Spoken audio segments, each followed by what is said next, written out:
नमस्कार सांगमाने मोर ये भिडियोटा आपण मानकु जदि भल लगे ताहले गोटे लाइक करदेवे। मोर ये चैनल टाकु सब्सक्राइब करने को जमा भूलिबेनी। दक्षिण भारतर राज्य समूह आम इतिहास रे जोग जोग धरी दक्षिण भारत बा दाक्षिणात्य एक गुरुत्वपूर्ण भूमिका ग्रहण करी आसीअछि। हर्षଙ୍କ मृत्यु परे भारतवर्ष रे राजनैतिक अस्थिरता देखा देइथिला। मात्र उत्तर भारत अपेक्षा दक्षिण भारतर अवस्था अधिक स्थिर थिला, कारण बहु वर्ष धरी एथिरे वैदेशिक शत्रु पशि पारि नथिले।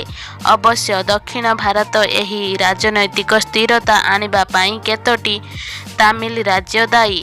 सेगुड़िक मध्यरु चोल, राष्ट्रकूट, पांड्य, हयशाला और जादव राज्य आदि प्रधान। सेगुड़िक नीलगिरी पर्वतमालार दक्षिण रे अवस्थित थिला। मोर ये भिडियोटा आपण मानकु जदि भल लागिला ताहले गोटे लाइक करदेवे।